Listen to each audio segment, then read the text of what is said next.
Game. It was very nice to obviously get Jessica Custer back.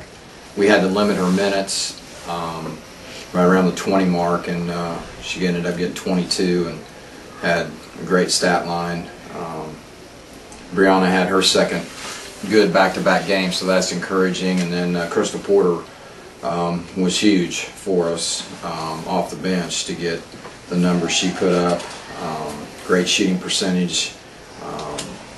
And we, for them, Diamond Ford had the two Houston area kids, Ford and Clinch, and they're two in double figures. We were probably fortunate that Kalu got in foul trouble because she's a big part of their team, and she was only able to play 14 minutes, and she had a stretch there in the second half where I think she got 3 straight baskets. We had a matchup problem with her, so it was a hard game for me to coach because of their coach being one of my former players. It's the first time I've ever coached against one of my former players, and that's not something that I enjoy doing. I'm very proud of her. I think she's done a great job with that team, and I'm happy for her. I think they only might have won 5 games last year and they're already at 4. So, for us coming off, I was happy with our effort in practice coming off. We had 10 days off in finals. Our final schedule just didn't match at all to where we could get the team together. So I was concerned about our conditioning, and they held their own pretty well in that regard. And this was the first game that we've had all 14 players available to play. And we definitely wanted to play Maduka. She's going to be a very good player, and she got her feet wet tonight, and we're happy to have her back, and we're glad to get Maya back because those two give us some things on the perimeter with some ability to defend and some athleticism that we need. So I'm happy to get them back. Proud of Megan Schaefer playing. Got her nose broke yesterday in practice. We weren't sure she was going to play, but she was at shoot around this morning and went out there with a broken nose and you'd never know it. So I was proud of her effort. She didn't shy away at all. Coach, when tonight's game was interesting, not so much between you and the Texas State coach, but the France had a poor shooting night, but you had other folks to step up and cover that part of the offense.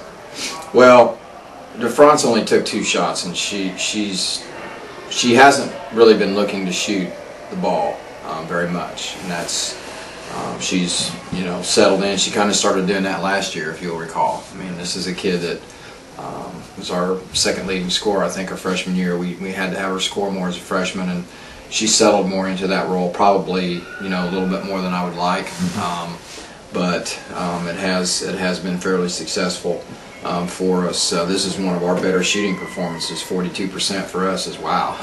We're shooting 32 coming in. So, and again, Hippolyte was solid, and we need her to score. We need her to play. We need her to score. She had a nice all-around game, and Minipay's given us solid minutes off the bench at the point guard position, and we just I got to figure out how to play our wing players, get into some kind of rhythm here now that hopefully we have them all back and healthy. So that'll take some time. We do have 3 days to practice before we play again, which will be good this time of year. We need that. Talk about your team down the stretch. Well, we had some defensive breakdowns that were very frustrating. We missed a lot of free throws late. We had them on the run a couple of different times, and as the old saying goes, let them back up off the mat, which is a credit to their coach, and they're a competitive team. And we would play in spurts, and then we would get sloppy. I was trying to keep the rotations fresh so that fatigue wasn't a reason for some of the turnovers that we had. And we had the biggest disappointment down the stretch, as you mentioned, was we had some defensive lapses We let Clinch get 2 threes late. Ford gets a 3 late. I mean, those things should not be happening.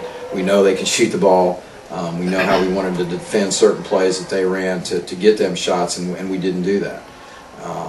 And that's disappointing, and that's those things. We did not execute our press breaker well. We had 2 mess-ups in that regard. We haven't been pressed like that late in many games, but we had a timeout where we ran an out-of-bounds play, and I told the player exactly where to cut, and she cuts opposite where I told her. Those type of things. Disappointing in that regard, and you do not like to miss as many free throws as we missed down the stretch. That, if the game had been a little bit closer, we'd have been in trouble. And the second half, we're 12 for 21. I mean, that's 57%. That's not going to get it.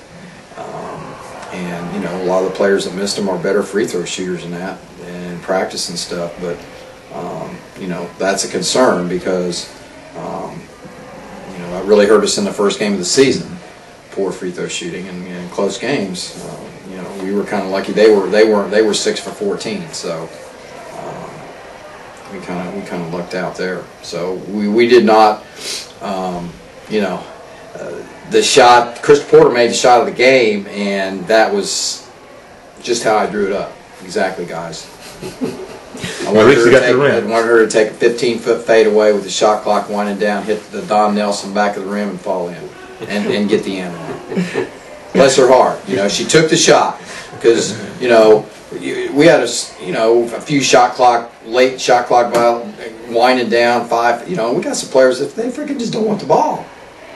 They got the ball with 3 on the shot clock and they pass it. That's frustrating.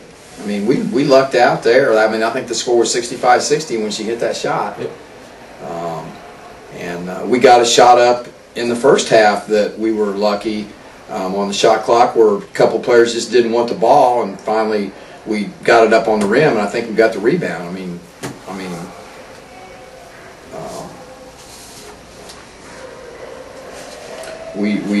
luckily I think in our next game we won't have to limit Custer's minutes, so that should help us a little bit.